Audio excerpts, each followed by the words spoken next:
ሰላም የተወደዳችሁ ቅዱሳን፣ ማንኛውም በአንደበታችሁ የምትናገሩት ቃል ሁሉ በምድር ላይ ይፈጸማል። አንደበታችን መንፈሳዊውን ዓለም ሆነ ተፈጥሯዊውን ዓለም፣ ቁሳዊውን ዓለም የማንቀሳቀስ ኃይል አለው። ስለዚህ የምንናገረው ነገር ወይ ሕይወትን ይወስንልናል ወይ ሞትን ይወስንልናል። መጽሐፍ ቅዱስ እሱን በጥልቀት ይናገራል። ይሄንን በዝርዝርና በጥልቀት እያየን መጣንና አንደበት ክፉም ይሁን መልካምን ቃል ከመናገሩ በፊት ከየት ነው የሚያመጣው? አንደበት ዝም ብሎ ይናገራል ወይስ ከየት ነው የሚያመጣው? ምንጩን በምንልበት ጊዜ የአንደበት ንግግር የሚመጣው ዋናው ምንጩ ልብ ነው፣ ሐሳብ ነው ብለናል። ምክንያቱም አንደበት ከየትም አምጥቶ ሊናገር አይችልም። ስለዚህ ሰው ከመናገሩ በፊት ማሰብ ያለበት፣ መጠንቀቅ ያለበት ልክ እንደ ዘር ከወደቀ በኋላ ይበቅላል። ነገር ግን ማሰብ ያለበት ያ ሰው እንዴት አጭደዋለሁ ሳይሆን መጀመሪያ ለዘሩ ነው፣ ከመዝራቱ በፊት ነው። ጤፍን ለዘራ ፈልጌ ነበር በቆሎ ተዘራብኝ ማለት አይችልም። ከመዝራቱ በፊት ነው እንጂ ማሰብ ያለበት፣ ስለ ዘሩ ማሰብ ያለበት ከተዘራ በኋላ ይበቅላል። አንድ ሰው ከመናገሩ በፊት በሐሳብ ደረጃ እያለ ማስቀረት ይችላል። የዚያ ምንጭ ደግሞ ልብ ነው። ስለዚህ ሰው የሚናገረው ከልቡ ውስጥ እያወጣ ነው ማለት ነው። ስለዚህ አንድን ሰው በምታዩት ጊዜ ለተወሰነ ደቂቃ ከእናንተ ጋር ሲነጋገር ልቡ ምን አይነት እንደሆነ፣ ክፉ ይሁን መልካም ይሁን፣ ሰው በንግግሩ ይታወቃል። ጌታችን ኢየሱስ ክርስቶስ ከንግግራችሁ የተነሳ ትታወቃላችሁ እንዳለ፣ ይሄም ደግሞ መጽሐፍ ቅዱስ ሲናገር የማቴዎስ ወንጌል ምዕራፍ 12 ቁጥር 33 ጀምሮ ያለውን ቃል አነብላችኋለሁ። ዛፍም ከፍሬዋ ትታወቃለችና ዛፍም መልካምም ፍሬ ወይንም ደግሞ ክፉ ፍሬ ልታፈራ ትችላለች ይላልኝ። መልካም ዛፍ መልካም ፍሬን ታፈራለች፣ ክፉ ዛፍ ደግሞ ክፉ ፍሬን ታፈራለች ነው የሚለው። እናንተ የእፉኝት ልጆች ስትሆኑ፣ የእባብ ልጅ ማለት ነው ስትሆኑ፣ መልካምን ለመናገር እንዴት ትችላላችሁ? መልካምንና የእባብ ልጅ ሆናችሁ መልካም ልትናገሩ አትችሉም ይልና በልብ ሞልቶ ከተረፈ፣ ያውም ከተረፈ ነው፣ ከተረፈው አፍ ይናገራል ይልና ስለ ንግግራችንም ሲናገር መልካም ሰው ከልቡ መልካም መዝገብን፣ መልካም ነገርን ያወጣል ከመዝገቡ ከውስጡ። ክፉ ሰው ከክፉ መዝገቡ ክፉ ነገርን ያወጣል። እኔ እላችኋለሁ ሰዎች ስለሚናገሩበት ስለ ከንቱ ነገር ሁሉ በፍርድ ቀን መልስ ይሰጡበታል። ከቃልህ የተነሳ ትጸድቃለህ፣ ከቃልህ የተነሳ ትኮነናለህ ይላል። ወገኖች ሆይ ሞትም ሕይወትም በአንደበታችን ውስጥ ነው። ለቀልድ የሚባል ነገር የለም። ንግግር በሙሉ በምድር ላይ በመልካምም በክፉም ይፈጸማል። እናመሰግንሃለን አባት ሆይ፣ በጌታ በኢየሱስ ክርስቶስ ስም ቃልህን አስተምረን። ከሁሉ የማንሰው ልጅህን እኔን አስበኝ፣ በጌታ በኢየሱስ ክርስቶስ ስም አሜን። እግዚአብሔር በአንደበታችንም ሆነ በልባችን ያሰብነውን ነገር ሁሉ ምን ያደርጋል? ያውቃል። ስለዚህ እኛ መጠንቀቅ ያለብን፣ ነገሮቹን ማስቀረት ያለብን ልባችን ላይ እያለ ነው፣ ሐሳብ ላይ እያለ ነው ወገኖችን ማስቀረት ያለብን። ለቃየል አስቀድሞ እግዚአብሔር ምን አለው? በልብህ ቅንዓት ወንድምህን ለመግደል መጥቶብሃልና ኃጢአት በደጅ እያደባ ነውና፣ አላደረገውም፣ እያደባ ነውና ፈጥነ ንገስበት፣ አለበለዚያ ፈጥኖ ይነግስብሃል አለው። ወገኖቹ አስቀድሞ በልቡ እንዳቀደ ነው የነገረው። በልቡ ያቀደውን ነው የነገረው። መጽሐፍ ቅዱስ እሱ ብቻ አይደለም። ለምሳሌ ሰይጣን በሕዝቅኤል 28 ላይ ሲወድቅ በአንደበቱ አልተናገረም። ምንድን ነው የሚለው? አንተ በልብህ ልዑሉን እመስላለሁ፣ ከልዑሉ ከፍ ብዬ ዙፋኔን እሰራለሁ ባልክ ጊዜ ወደቀ ነው ያለው። ወገኖች ሆይ ተናግሮ አይደለም የወደቀው፣ አስቦ ነው የወደቀው። ስለዚህ ሰይጣን ማንን ሊከስ ይችላል? በማን ላይ ሊያጉረመርም ይችላል? ለሱ ውድቀት ተጠያቂው ራሱ ነው። ብዙ ሰው ለመውደቁ ተጠያቂ ሌላ ሰው አይደለም፣ ራሱ ነው ተጠያቂው። ምን ይላልኝ? እኔ የማረባ ነኝ ይላልኝ። ወገኖች ሆይ እኔ የማረባ ነኝ ብሎ እንዴት ሊረባ ይችላል? አይችልም። ይሄ የትህትና ቃል ይመስላል። እኔ የማልጠቅም ነው ሲሉ፣ ወገኖች ሆይ እግዚአብሔር እንድንጠቅም ነው ወደዚህ ምድር ያመጣል። ለዚህ ነው ዳዊት ሲናገር በመዝሙረ ዳዊት 19 ቁጥር 14 ላይ የአፌና የልቤ ሐሳብ ምን ያለ ይሁን በፊትህ ያማረ ይሁን አለ። ብዙዎች የማልረባ የማልጠቅም ይሉና በርከክ ብለው ትልልቅ ነገር ይጠይቃሉ። ትልልቅ ራእይ፣ ትልልቅ ቤት፣ ትልልቅ መኪና ይጠይቃሉ። ወገኖች ሆይ አብሮ አይሄድም፣ አትጠይቁ። ዳዊት ያለው የልቤ ሐሳብና የአፌ ቃል በፊትህ የተስማማ ይሁን ነው ያለው። ዝም ብላችሁ ለምሳሌ ብዙውን ጊዜ አንዳንድ ጊዜ እናንተም ህልም ታልማላችሁ፣ ሰዎችም ደግሞ ህልም ያልሙላችኋል። ያንን መቀበል የለባችሁም። ምክንያቱም ልክ እንደዛው እንዳሉባችሁ ነው የሚሆንባችሁ። እናንተ በጌታ በኢየሱስ ክርስቶስም አልቀበልም ነው ማለት ያለባችሁ። መጥፎ ነገር ልታዩ ትችላላችሁ፣ ሰዎችም ሊያዩ ይችላሉ። ነገር ግን እንጂ ሰስኔም አልቀበልም በጌታ በኢየሱስም ይሄ አይሆንም ብላችሁ ነው መሻር ያለባችሁ። ለምሳሌ እግዚአብሔር ቃል ሲናገር አንድ ጊዜ የጌዲዮን ጠላቶች ህልም አለሙ። ያለሙት ህልም ምንድን ነው? አንድ ትንሽዬ እንጎቻ ያዩና ያቺ ትንሽዬ እንጎቻ ሄዳ የነሱን ድንኳን ሁሉ በሙሉ ስታፈርስ፣ የሚዲያማውያን ድንኳን ሁሉ በሙሉ ስታፈርስ ያያሉ። መሳፍንት ምዕራፍ 7 ላይ ታገኙታላችሁ። ከዛ በኋላ ጌዲዮን በዚያ ሰዓት ደግሞ ሚዲያማውያንን ፈርቶ በወይን መጥመቂያ ውስጥ ምን ያድርግ ነበረ? ገብስ ይወቅጥ ነበረ፣ ፈርቷል። ከዛ ህልማቸውን ይሰማል። ምን የሚል ነው ህልማቸው? ይሄማ የጌዲዮን ሰራዊት ነው፣ በቃ ጌዲዮን ሊያጠፋን ነው፣ የሚያጠፋን ጌዲዮን ነው ሲሉ ጌዲዮን ሰማ ማለት ነው። ወገኖች ሆይ ልክ እንዳሉት ሆነ ማለት ነው። የተናገሩት ነው የደረሰባቸው። እንደፈቱት ህልም ነው የሆነባቸው። የፈራውን ጌዲዮንን በአንደበታቸው ብርቱ አደረጉት። ብዙ ጊዜ የወደቀውን ሰይጣን በራሳቸው ላይ ብርቱ የሚያደርጉ የሚናገሩ ሰዎች አሉ። ሰይጣን እኮ አደገኛ ነው፣ ኃይለኛ ነው፣ ተንኮለኛ ነው፣ ክፉ ነው ይላሉ። ወገኖች ሆይ ኃይለኛ ነው ሲሉ ኃያል ይሆንባቸዋል፣ ላያቸው ላይ ኃይለኛ ይሆንባቸዋል። ምክንያቱም የጌታ ቃል ስለ ሰይጣን ወድቋል፣ ተሸንፏል ነው የሚለው። እነሱ ግን ምን ይላሉ? ተሰለፈብኝ፣ ቆመብኝ፣ ህዝብ አስነሳብኝ፣ መንገዴን ዘጋ ይላሉ። መጥቶ ይዘጋል ማለት ነው። ወገኖች እያሉ ያሉት በአንደበታቸው ይችላል እያሉ እውቅና እየሰጡት ነው። ግን ወገኖች ሆይ ሰይጣን የወደቀ ነው፣ የተሸነፈ ነው። ይህንን ማሰብ ያስፈልጋል። ወገኖች ሆይ ማንኛውም ነገር በህይወታችን የተናገርነው ይፈጸማል። ማንኛውም ነገር ማለት ነው። ግን እነዚህ ሰዎች ሰይጣን ኃይለኛ ነው አሰልፎብኛል ይሉና ይጾማሉ፣ ይጸልያሉ። ነገር ግን ግራውንድ ስለሰጡት ንቅንቅ አይልም ሰይጣን። ወገኖች ሆይ የሚፈርሰው የዲያብሎስ እቅድ የሚፈርሰው ዲያብሎስን ተቃወሙት ከእናንተ ይሸሻል ነው ተብሎ የተጻፈው። ስለዚህ ህይወታችንን አያገኘውም፣ ጤናችንን አያገኘውም፣ ሰላማችንን አያገኘውም ስንል ያ በህይወታችን ይከናወናል። የተሰማራንበትን ነገር አያገኘውም። ለምን? መጽሐፍ ቅዱስ በቀኝ ሺህ በአጠገብህ 10 ሺህ ይወድቃሉ፣ ወደ አንተ ግን አይደርሱም፣ በአይን ብቻ ትመለከታለህ ነው የሚለው የእግዚአብሔር ቃል። ጌታ የተመሰገነው። ጠላትን ምን አድርጎልናል? እንደተሸነፈ እንደወደቀ አድርጎ የእግዚአብሔር ቃል ይነግረናል። ለምንድን ነው መጽሐፍ ቅዱስ የሚለን የማናውጀው? ስለዚህ አንደበት ምን ያደርጋል? ወይ ህይወታችንን ያጠፋል፣ ወይ ሞታችንን፣ ላይፋችንን፣ ሁለ ነገራችንን ጨለማ ውስጥ ይከታል፣ ወይ ደግሞ ሁለ ነገራችንን በብርሃንና በድንቅ ሁኔታ እንድንሄድ ያደርጋል። የዚህ ምንጩ ምንድን ነው አለን? የዚህ ምንጩ አንደበት ንግግርን የሚያመጣው ከልብ ነው አለን። ስለዚህ ልብ ነው መለወጥ ያለበት፣ ሐሳብ ነው መለወጥ ያለበት። ሐሳብ ሲለወጥ ንግግር ይለወጣል። ንግግር የሚለወጠው ከሐሳብ መለወጥ ነው። ሐሳቡ ያልተለወጠ ሰው ንግግሩ ሊለወጥ አይችልም። ያገኘውን ሁሉ ዝም ብሎ ያወራል። በቃ ዝም ብለው የሚያወሩ ማዕት ሰዎች አሉ። ወገኖች ሆይ መጽሐፍ ቅዱስ ብዙ አትናገሩ፣ ጥቂት ተናገሩ፣ ብዙ ስሙ ነው የሚለው።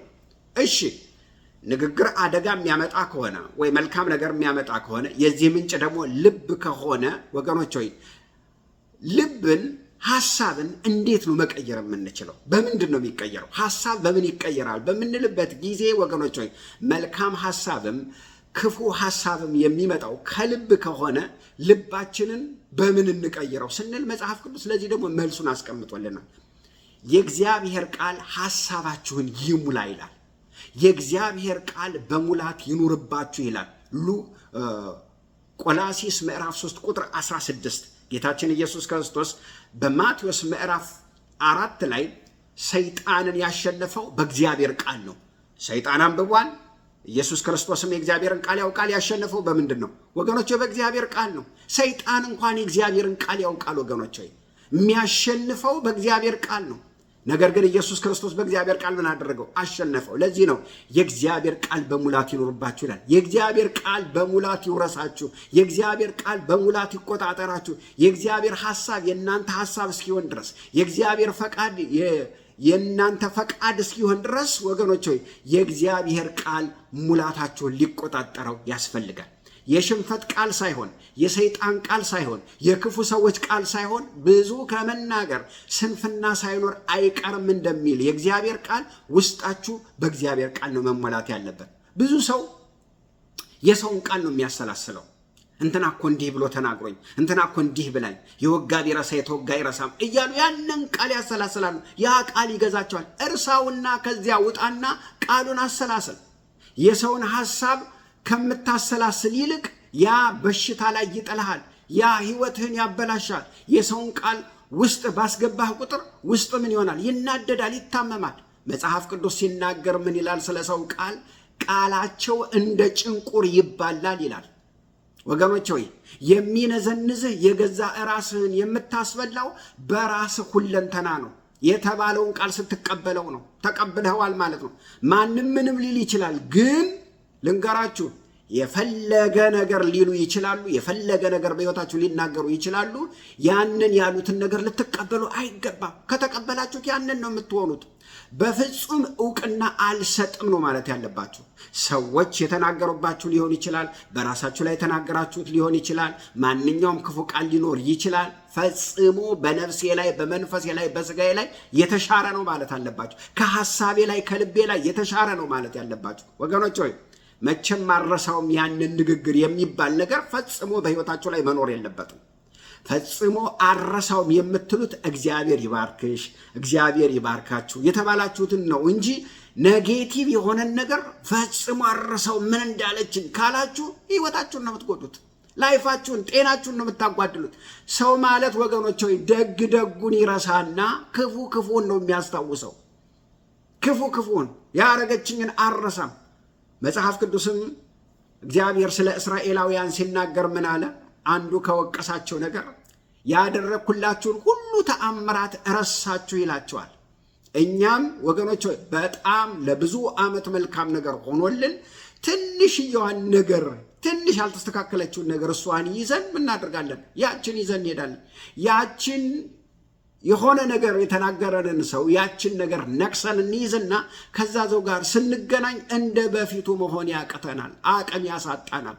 ወገኖች ሆይ ሰውየው ያንኑን ያህል ይሆንብናል። ከዛ በኋላ ህይወታችን ይጨነቃል። ለምን? የምናስበው እሱን ስለሆነ። በዚያ ምክንያት ሰላሙ ይጎዳል፣ ጤናው ይጎዳል፣ ህብረቱ ይጎዳል። በተሰማራበት ቦታ ፍሬ ማፍራት አይችልም። ከዚህ ሁሉ ነፃ ለመውጣት የእግዚአብሔርን ቃል ልባችን ውስጥ ማስገባት። ታስታውሳላችሁ ማቴዎስ 12 ላይ አንድ አጋንንት ከአንድ ሰውዬ ላይ ወጥቶ ምድረ በዳ ሲንከራተት ቆየና ተመልሶ ሲመጣ ቦታው የእግዚአብሔር ቃል አልነበረውም። ልቡ የእግዚአብሔር ቃል አልነበረውም ወገኖች። ስለዚህ ሲያየው አእምሮ ተውቦ ነበር ይላል። ከሱ የባሰ 7 ገቡበት ይላል። ለምን? ልቡ የእግዚአብሔር ቃል ስላልነበረ።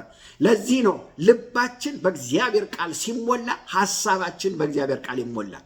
ሐሳባችን በእግዚአብሔር ቃል ሲሞላ አንደበታችን በእግዚአብሔር ቃል ይሞላል። ከዚያስ የሚያለመልም፣ የሚረዳ፣ የሚያነሳ፣ የሚያንጽ ጸጋን የተሞላ ቃል እንናገራለን። ጌታ የተመሰገነው። ለዚህ ነው ኢያሱ ምዕራፍ 1 ቁጥር 5 ጀምሮ እግዚአብሔር ለኢያሱ ምን አለው?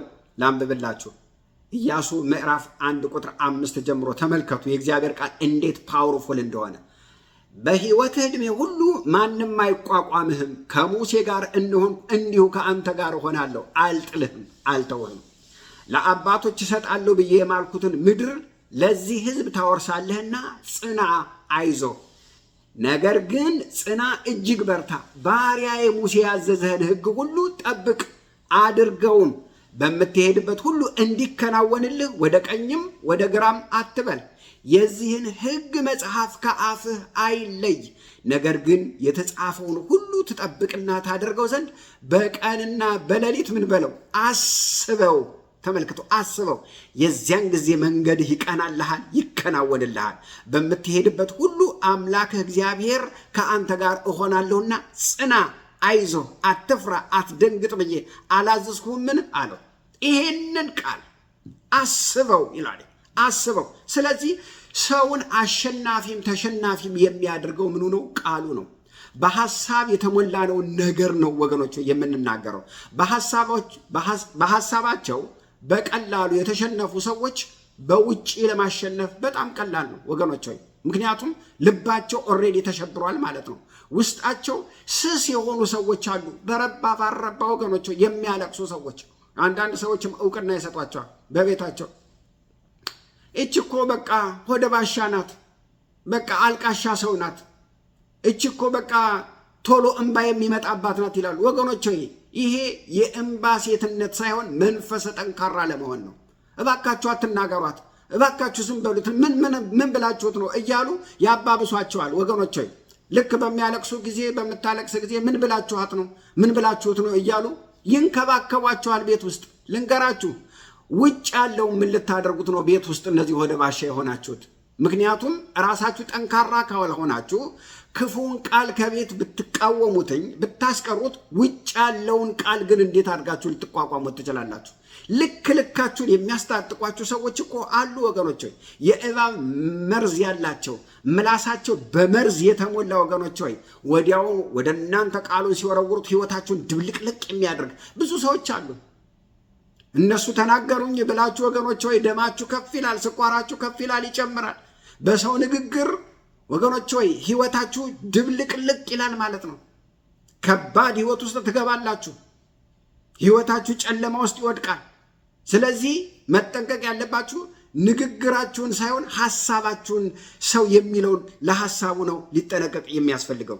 በንግግር ነገራችሁን ታበላሹታላችሁ፣ ሰላማችሁን ታበላሹታላችሁ። ምንም ነገር እንዳይሆን ወገኖች ሆይ በእግዚአብሔር ቃል ልባችሁን ነው መሙላት ያለባችሁ። መጽሐፍ ቅዱስ ሲናገር ምን ይላል? ማንም የሚናገር ቢኖር እንደ እግዚአብሔር ቃል ይናገር ይላል። ጌታ የተመሰገነ። እንደ እግዚአብሔር ቃል። ለምን? በህይወቱ እንደ እግዚአብሔር ቃል የሆነ ፍሬን ምን ስለሚል ስለሚያጭድ። እግዚአብሔር ቃል ሲናገር ገላትያ ምዕራፍ 6 ቁጥር 7 ላይ ሰው ይላል የሚያጭደው የዘራውን ነው። በስጋ የሚዘራ በስጋ መበስበስን ያጭዳል፣ በመንፈስ የሚዘራ ደግሞ ምን ይላል?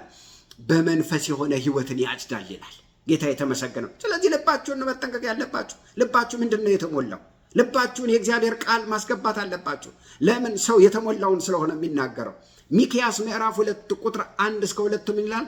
ሰው በመኝታው ሆኖ ያስባል፣ ሲነጋ ይፈጽማል፣ ኃይል በእጁ ነው ይላል። ተመልከቱ። ሌላኛው ትርጉም ምን ይላል? በመኝታው ላይ በደልን ለሚያስብ ክፉንም ለሚያደርግ ወዮለት፣ ኃይል በእጁ ነውና ሲነጋ ይፈጽመዋል ይላል። አይገርማችሁም? በደለኛ ሰው በመኝታው ሆኖ ያስባል፣ ሲነጋ ምን ያደርጋል? ይፈጽማል። ለምን? በመኝታው ሆኖ አስቧል።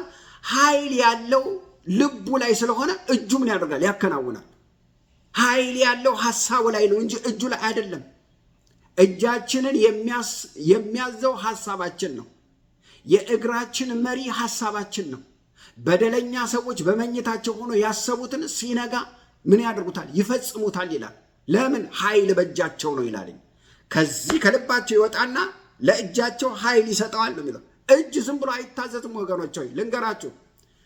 እጃቸውን ማን ስለመራው ነው ይላል? ማን ስለተቆጣጠረው ነው ይላል? ሐሳባቸውን የተቆጣጠረው። ወገኖቼ እያንዳንዱን ክፍላችንን የሚያዘው ሐሳባችን ነው።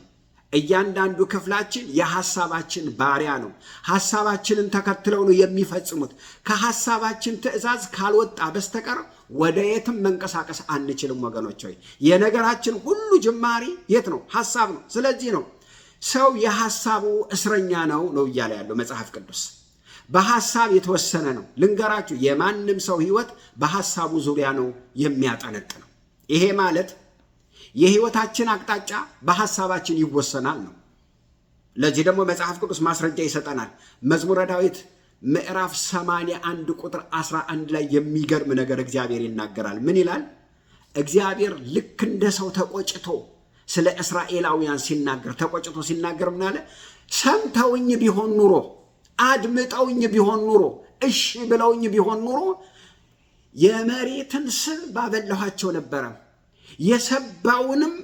የሰባውንም የስንዴ ስብ ባጠገብኳቸው ነበረ። ጠላቶቻቸውንም ከእግራቸው በታች በጣልኩላቸው ባዋረድኩላቸው ነበር ይልና ነገር ግን በልባቸው ሐሳብ ሄዱ፣ እኔንም ቢያሉ ሄዱ ጥለውኝ። ሰምተውኝ ቢሆን ኑሮ የኔን ሐሳብ እሺ ቢሉ ተቀብለውኝ ቢሆን ኑሮ ሰይጣን አናታቸው ላይ አይወጣም ነበር፣ አይራቡም ነበር፣ አይቅበዘበዙም ነበር። ሰይጣን በላያቸው ላይ አለቃ ገዢ አይሆንም ነበር። እንዲቀጣቸው እንዲያሰቃያቸው ምክንያት የሆነው ምንድን ነው ይላል? ሐሳባቸው ነው። ከኔ ሐሳብ ወጡ ይላል። ሰይጣን እድል ያገኘው በሐሳባቸው ነው። ጉስቁልናን አስከትሎ የመጣው ሰይጣን በሐሳባቸው ነው። ልንገራችሁ፣ ጉስቁልና የአስተሳሰብ ውጤት ነው። ድህነት የእጅ ሳይሆን የሐሳብ ውጤት ነው። የእግዚአብሔር ቃል ይናገራል። እሱን ዘፍጥረት ምዕራፍ 3 ሔዋን ሐሳቧ ሲበላሽ ከኤደን ገነት ከብልጽግና ምድር ወጥተው ተባረሩ ማለት ነው። ባዶ ሜዳ ላይ ጥረህ ግረህ ብላ ተብለው ወጡ ማለት ነው ከኤደን ገነት። ከዚያ ካማረው ቦታ ከብልጽግና ወደ ድህነት የገቡት ሐሳባቸው ስለተበላሸ ነው። ስፍራህን የጠበክ እንደሆነ ሐሳብህን የጠበክ እንደሆነ ስፍራ ይጠበቃል። ስፍራ የሚጠበቀው በሐሳብ ነው። ለዚህ ነው ዳዊት ሲናገር ምን አለ? መዝሙረ ዳዊት 39 ቁጥር 1 ላይ በአንደበቴ እንዳልስት ይላልኝ መንገዴን እጠብቃለሁ። ምን ማለት ነው? የሚሄድበትን መንገድ ማለት ነው። የምንሄድበት አይደለም። የህይወት መሰረቴን የህይወት መስመሬን እጠብቃለሁ ማለቱ ነው። ልክ በአንደበቴ ስስት ልክ እንደነሱ እሆናለሁ፣ እንደሚሱት ሰዎች እሆናለሁ። በአንደበቴ እንዳልስት ነው የሚለው። ተመልከቱ። ቀጥሎ ምን ይላል? ኃጢአተኛ በፊቴ በተቃወመኝ ጊዜ ለአፌ ጠባቂ አኖራለሁ አልኩ። የምን ጠባቂ? የእነሱ አይነት መልስ እንዳልሰጥ፣ የመልስ ምት እንዳልሰጥ። ለምን? ልክ እንደነሱ ከመለስኩ የእነሱ ማህበርተኛ ነው የምሆነው። በእነሱና በእኔ መካከል ልዩነት አለ።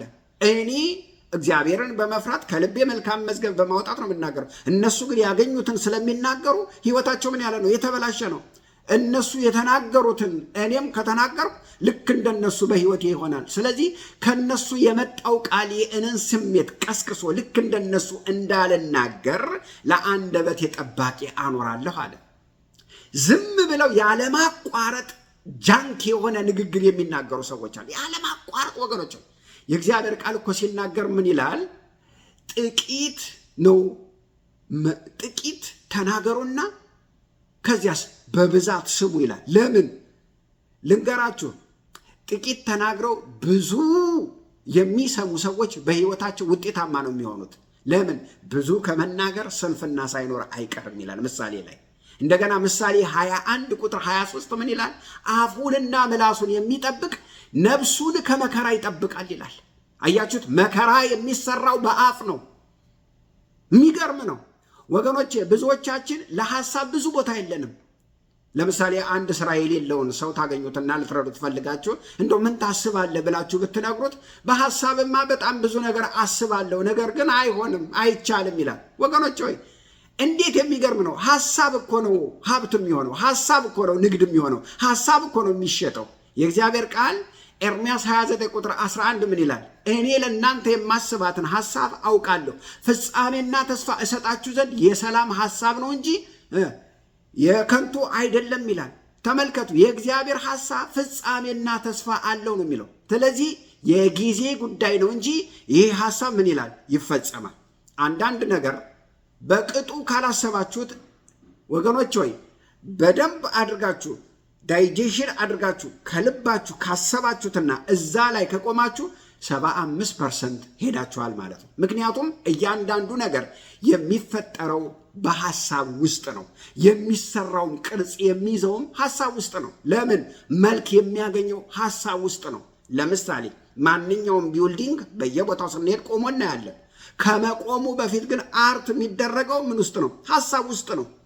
ቆሞ ስናየው የሐሳብ ውጤት ነው። ከመቆሙ በፊት ይዘቱን ያገኘው በሐሳብ ነው። ማንኛውም ውጫዊ ነገር የውጭ ሾውሩም አለው። ነገር ግን የነገሮች እውነተኛ ማንኝነት ነገር የተፈጠረው ግን ሐሳብ ውስጥ ነው። ስለዚህ የአስተሳሰብን የአነጋገርን ግንኙነታችንን ዛሬ ምን ማለት አለብን? መለወጥ አለብን። ጤነኛ ማድረግ አለብን። አሁን ምን ማለት አለባችሁ? መጀመር አለባችሁ። ይሳካልኛል፣ ይሆንልኛል፣ እግዚአብሔር ከኔ ጋር ነው፣ እግዚአብሔር አባቴ ነው፣ ያግዘኛል፣ ይረዳኛል እያላችሁ መናገር አለባችሁ። ሁኔታችሁን እያያችሁ አትናገሩ። የምታልፉበትን የደረሰባችሁን እያያችሁ አትናገሩ። ማየት አንድ ነገር ነው። የምታዩትን ነገር ካዱ አይልም እግዚአብሔር አይልም። ምክንያቱም የሚታየው ነገር እውነት ስለሆነ፣ ነገር ግን የምታዩትን ነገር አልቀበልም፣ ጌታዬ ከኔ ጋር ነው ማለት አለባችሁ ነው መጽሐፍ ቅዱስ የሚለው። ወገኖች አንድ ነገር ልንገራችሁ። አንድ በጣም ትልቅ አንበሳ ወደ እናንተ እያገሳ ቢመጣ በኢየሱስ ስም ክጄሃለሁ አላየውም ይባላል።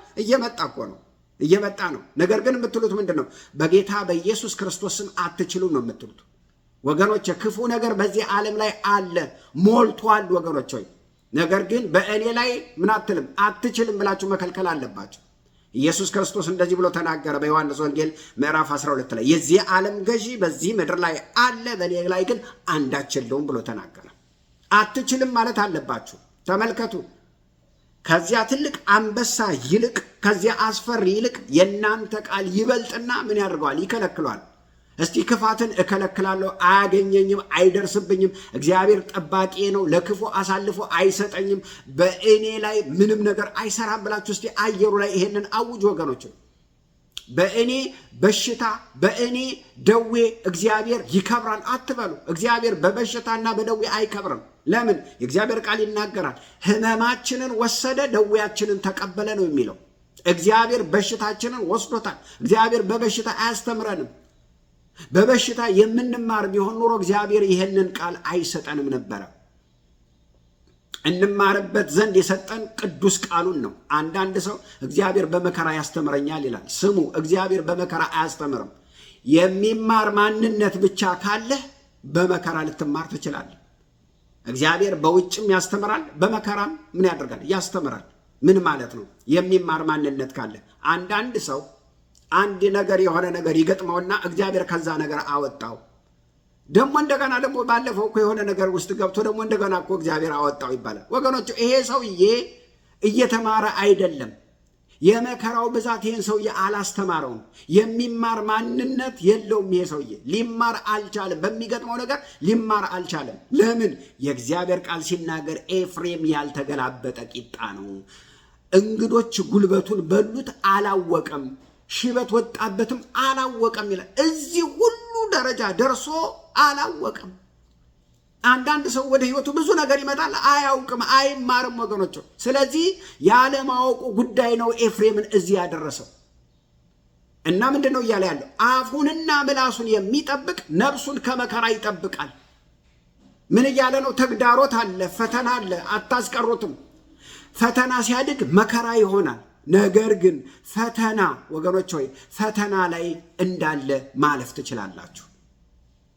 ፈተና ሊኖር ይችላል፣ የለም አይደለም የሚለው ልንገራችሁ። ፈተና የምትፈተኑት የብቃት ማረጋገጫችሁ ነው።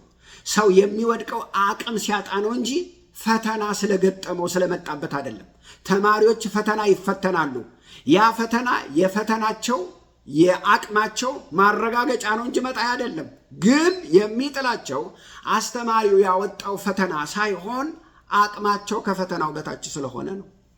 ልክ እንዲሁ ነው። ፈተና ወደ ሰው ህይወት ይመጣል። ፈተና የለም አይደለም። ወደ አብርሃም ፈተና መጣ ይላል። ወደ ጌታችን ኢየሱስ ክርስቶስ ፈተና መጣ ይላል። ወገኖች ፈተናው በምን መንገድ ነው የታለፈው ነው። ፈተና እዚህ ምድር ላይ እያለን በወደቀ ዓለም ላይ እያለን ፈተና ይመጣል። የእግዚአብሔር ቃል ሲናገር ግን ለሰው ሁሉ ከሚሆነው የበለጠ በማንም ላይ ፈተና አልደረሰባችሁም፣ እሱም ቢሆን ፈተናውን እንድታልፉ የፈተናውን መውጫ ይሰጣችኋል ይላል አንደኛ ቆሮንቶስ ምዕራፍ 10 ላይ። ሁለተኛ ቆሮንቶስ ምዕራፍ 10 ላይ መውጫ አለው። እሱም ቢሆን መውጫ ቢኖረውም ግን አንዳንድ ሰው መውጫውን በር ክርጭም አድርጎ ይዘጋዋል። ወገኖች ሆይ ቃሉ መውጫ ነው፣ በቃሉ ግጥም አድርጎ ይዘጋዋል። ከዛ በኋላ በምን ይወጣል? እግዚአብሔር ያወጣኛል፣ እግዚአብሔር ይረዳኛል፣ እግዚአብሔር ያግዘኛል፣ እግዚአብሔር ይረዳኛል፣ አልፈራም፣ ሰው ምን ያደርገኛል በሉ ተብሎ ነው የተጻፈው። ወገኖች ሆይ ምሳሌ 18 ቁጥር 20 ሰው ከአንደበቱ ሆዱ ይሞላል፣ ከንፈሩ ከሚያፈራውም ይጠግባል። ሞትና ሕይወት በምላሱ ላይ ናት ይላል። ሞትህም ሕይወትህም ያለው አንደበት ላይ ነው። እሺ 3 ነገር አነሳን። አንደበት የህይወታችንን ሁለንተና ይወስናል አለን። ታዲያ አንደበት ከየት ነው የሚያመጣው? ንግግሩ ምንጩ ከየት ነው ስንል ከልብ ነው። ስለዚህ ልባችንን ምን ማድረግ አለብን? ልባችንን መለወጥ አለብን አልን። ልብ ክፉ እንዳይሆን ልብ ደግሞ በምንድን ነው የሚለወጠው ስንል ልብን በእግዚአብሔር ቃል መሙላት ነው አለን። እግዚአብሔር አምላክ የተመሰገነ ይሁን። እንቀጥላለን። 1-2 ክፍል ይቀረናል። እግዚአብሔር አምላክ ይረዳናል። ዘመናችሁ የተባረከ ይሁን። ሻሎም። እንጸልያለን። እናመሰግንሃለን። ስምህ ይባረክ። ስለ ረዳሃን ተመስገን። በጌታ በኢየሱስ ክርስቶስ ስም አሜን።